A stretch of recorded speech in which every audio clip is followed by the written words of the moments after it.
कोई चीज़ रट लेना या कंठस्थ करना को इंग्लिश में कहते हैं लर्न बाय हार्ट। तो चलिए कुछ एग्जाम्पल्स को देखते हैं और समझने का कोशिश करते हैं। मैंने यह कविता रट ली है। I have learned this poem by heart. मैंने भाषण कंठस्थ कर लिया है। I have learn the speech by heart. Teacher ने हमें यह फार्मूला कंठस्थ करने के लिए कहा। The teacher asked me to learn this formula by heart. उसने यह गाना रट लिया है। इसका इंग्लिश आप लोग कमेंट बॉक्स में लिखिए। मेरे अनुभवों के आधार पर, इसको इंग्लिश में कहते हैं इन लाइट ऑफ माई एक्सपीरियंसेस। तो चलिए इसको एग्जाम्पल्स के थ्रू समझने का कोशिश करते हैं। मेरे अनुभवों के आधार पर मुझे लगता है कि ये एक अच्छा निर्णय है। इन light of my experiences I think this is a good decision. मेरे अनुभवों के आधार पर मुझे लगता है कि यह काम बहुत ही कठिन है।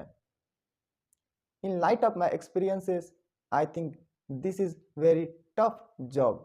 मेरे अनुभवों के आधार पर मुझे लगता है कि हम लोग को सचेत रहना चाहिए।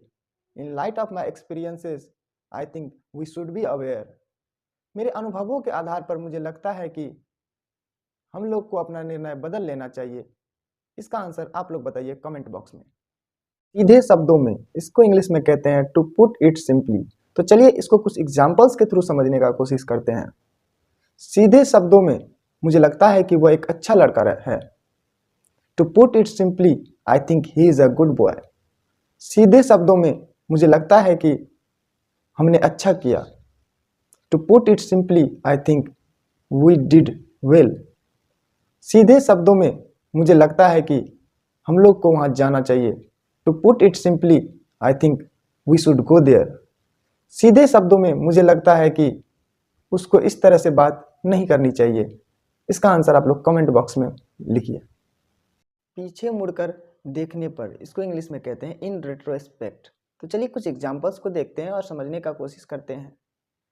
पीछे मुड़कर देखने पर मुझे एहसास हुआ कि मैंने गलती किया। In retrospect I realised I made a mistake. पीछे मुड़कर देखने पर मुझे अपना निर्णय बदलना पड़ा। In retrospect I had to change my decision. पीछे मुड़कर देखने पर मुझे एहसास हुआ कि मैंने कितना मेहनत किया है।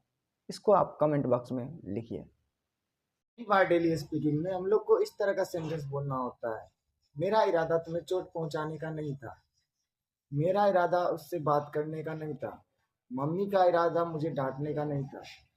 इस तरह के सेंटेंस को इंग्लिश में कन्वर्ट करने के लिए हम लोग डिड नॉट इंटेंड टू का यूज करते हैं। इंटेंड, इसका मतलब होता है इरादा होना।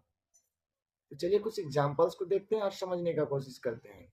मेरा इरादा तुम्हें चोट पहुंचाने का नहीं था। I did not intend to hurt you. Mummy का इरादा मुझे डांटने का नहीं था। My mother did not intend to scold मी।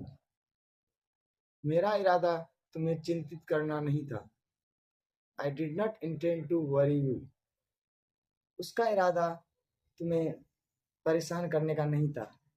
इसका आंसर आप लोग कमेंट बॉक्स में बताइए।